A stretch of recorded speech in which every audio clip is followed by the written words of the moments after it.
Hi, I'm Amy from White Acres, and I help businesses do justice to the products and services they offer by making sure that their business image is as good as they are. So my daughter starts school in September and she's really excited. Every morning on the way to nursery, she asks if she's going to big school today. And we were lucky enough to attend a conference at the school a few months ago, and the head teacher opened up the whole reception for her, so she's had a really good explore in there all on her own and knows what it's like. She's desperate to go and be a big girl.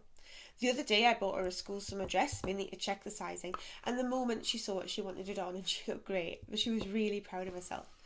September just can't come soon enough for her. As for us, we made a massive list of all the uniform things we're going to need to buy. We've read all the information we've been given. We've attended the parent information evenings and paid for a milk for a first term. We've looked at the after school leaflet and worked out how having her going to school is going to affect our lives, because it is going to make a big change. As parents, it's all about preparing, filling in forms, buying uniform, paying for milk, rearranging work patterns. For our daughter, it's just about doing it, diving in, black leather polished feet first, into the experience of being at school, which is really exciting for all of us. In your business, are you like a parent, preparing, organising behind the scenes, sorting things out, or are you like a child, just diving in straight away? I'm definitely a parent. I'm all about planning. I write and I plan and I schedule and decide things. And although I will occasionally just dive into things too, there's usually still at least a page of planning first, with more to come later. If you're like a child and you're jumping in with no thinking first, then I'm sure that must work for some people. I just can't get my head around how that would work for me. So I'd love you to comment below and let me know how winging it works for you. For me though, the idea of starting something with no planning is just incomprehensible. For me, being like a parent is good because I need to ask a lot of questions, do a lot of preparation before I start a project to ensure that I do a really thorough job for my clients that really gets them results. It's the same when I'm working on my business. I write and I scribble. I have a plan and idea for each thing that I'm going to do before I do it. And when I'm speaking to a client about something like their new website, I have a raft of questions to ask because I want to make sure that they get the best value for their money. A website which will work and won't need redoing because it's not effective enough. A website which is targeted at the right people and sending out the right message. Some of the questions which I ask and which you might find useful are: why do you want a website? What is the purpose? Is it so people can find out more about you? So people can buy things? So you can direct people to it for information? So people can book you to speak? To create a community? To showcase what you do as a place to build your list? You need to decide what the main purpose of your website is. And then what is the first thing you want people to do when they get to your website? For me, I would really like people to sign up to my Design Success Toolkit so that they're on my list and I can keep in touch with them. So on my homepage, I've got a box with a sign up form underneath, and I've got a whole page dedicated to it, which I have lots of improvement ideas to make to it as well. But it's really important to think about what you want them to do when they get to your website. And then, who are you going to have visit your website? Who are your customers? Who do you want to have go to your website and buy something from you? It's important that your website is designed to attract the right people, that the copy is written in the style you'll understand and be able to follow along with, and that the imagery used speaks to them in some way. You don't want to repel your ideal clients, so really think carefully about who they are.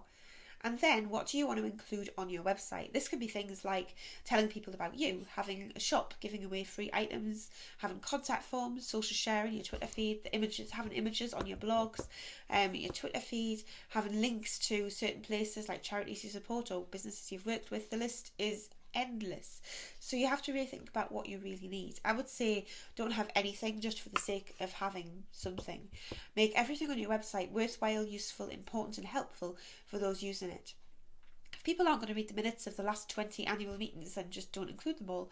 And this should easily lead to which pages do you need, and try to hone these down so there's less rather than more. You might find you can combine a couple of pages where you wouldn't have written very much, so you can put them on one page. Think about the headings you're going to use for those pages and how helpful they're going to be to the people visiting your website, and what people expect as well as what would just sound a bit funky.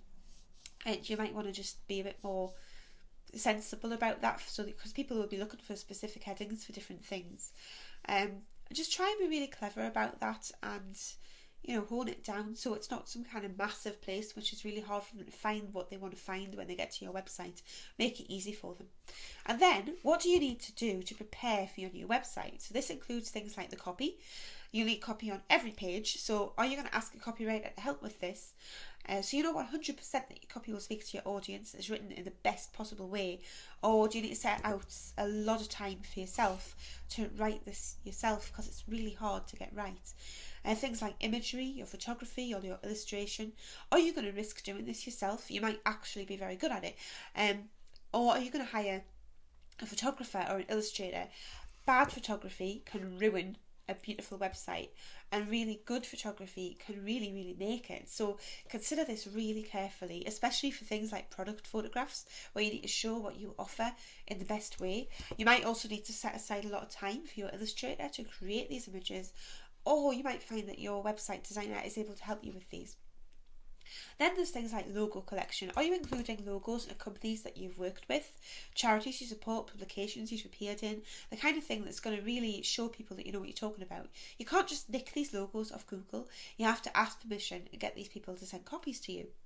Same with testimonials. Do you need these testimonials? Do you need social proof? Get it now, get it sorted out. If you want photographs of your clients to go with testimonials, now is the time to get that, so they're all in place when you need them. And then you can use them in other places too, like social media or leaflets. They don't have to just be for your website. And this is a really good point to sketch out how you see your website working, the different routes that people are going to take to get where you want them to go, how you see them using your website, what you want them to do when they get to certain places, and how you're going to make that clear. And your website designer should of course run through all of this with you. So I hope that's been really helpful, and if you're thinking about having a website designed or rejigging the one you've got, then I hope that's given you some pointers that you can work with. You can download my Design Success Toolkit to get the website checklist and a whole load of other design tips, checklists and help to help you with your design by clicking on the box which will be below this video. And this week I'd love to know if you're a planner, like a parent, or if you're a child just diving in. It would be great if you would leave that with your website URL below and let me know what it is that you want people to do when they land on your website, and someone might go and take a look and do that very thing, and that would be great. So thank you, and I'll see you for the next video next week.